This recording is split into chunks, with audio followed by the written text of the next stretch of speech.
আজকে আমি বানাবো আলুর পরোটা। তার জন্য আমি দেখো 15 মিনিট আগে আটাটা মেখে রেখেছি। এখানে রয়েছে আলু, আলুটাকে পুরোভাবে মেখে নিয়েছি। আর এখানে রয়েছে তার জন্য কি কি লাগবে, পেঁয়াজ, রসুন, কাঁচা লঙ্কা। আর আমার বাদামটা ভালো লাগে, তো আমি বাদামটাকে কি করেছি একটুখানি রোস্ট করে হালকা করে ভেঙে নিয়েছি। আমি তেলটা দিয়ে নেব।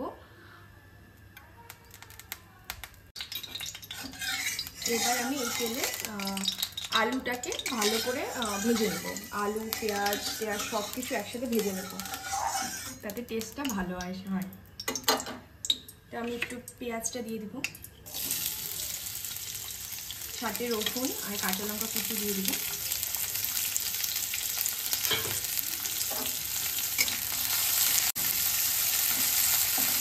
এটা হালকা বাদামি কালার চলে আসলে আমি আলুটা দিয়ে দিতাম।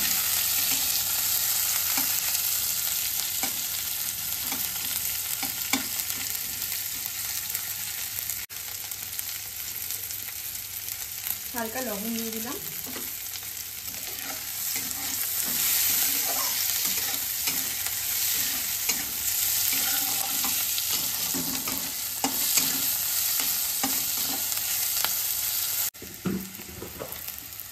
আমার পেঁয়াজ, কাঁচা লঙ্কা, রসুনটা মোটামুটি ভাজা কমপ্লিট হয়ে গেছে। আমি একটুখানি এর মধ্যে হলুদ গুঁড়ো দিয়ে দেবো, তাতে কালারটা ভালো আসবে।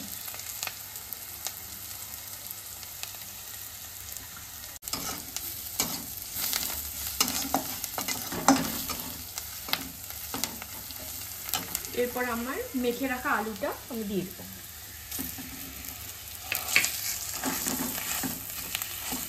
এবার এটাকে কিছুক্ষণ নাড়িয়ে নেব, ভালো করে মানে মিশিয়ে নিব।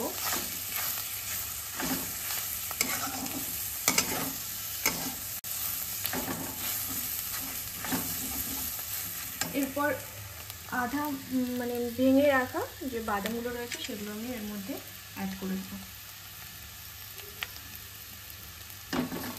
এবার পুরোটাকে ভালো করে মিশিয়ে নেব।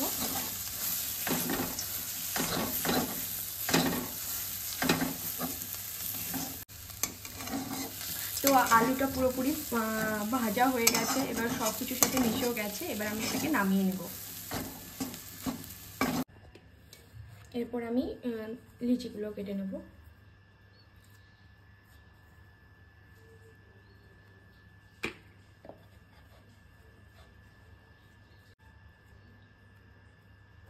এরপর আমি পুরটা ভরে নেব।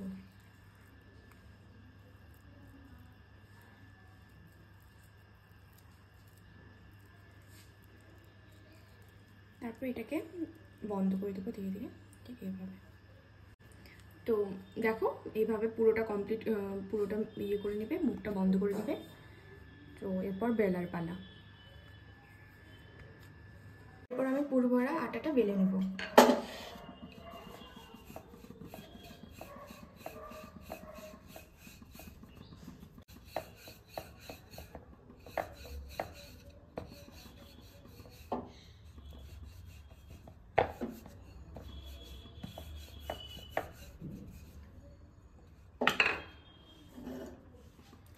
আমার বেলা কমপ্লিট। এরপর তাওয়াতে একটু তেল দিয়ে দিব।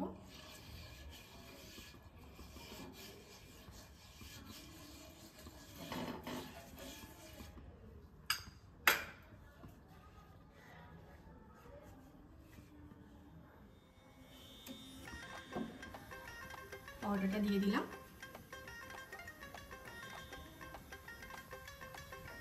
এরপর একটু হালকা ফ্লেমে ভাজতে থাকবো।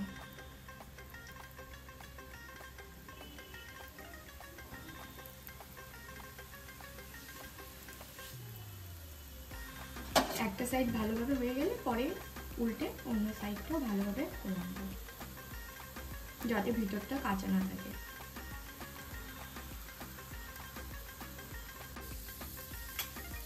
এর উপরে আমি হালকা করে তেল দিয়ে দেবো পিছন সাইড থেকে।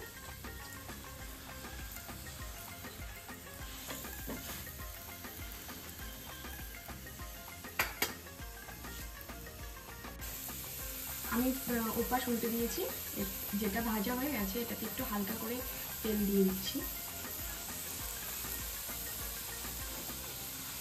আমি গ্যাসের ফ্লেমটা কমিয়ে দিলাম।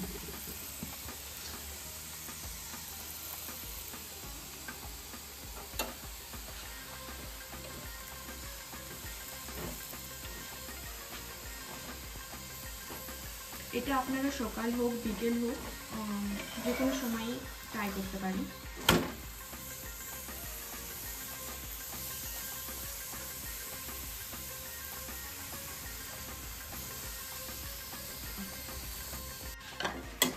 আমার পরোটা ভাজা কমপ্লিট, তোমরা দেখতেই পাচ্ছ।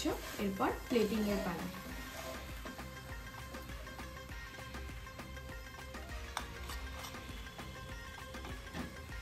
গরমা গরম আলুর পরোটা রেডি। টেস্ট করে বলো কেমন হয়েছে।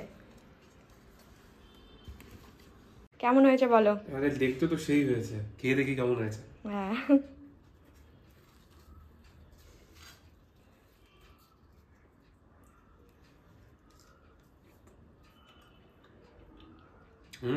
দারুণ হয়েছে, দারুণ। Thank you.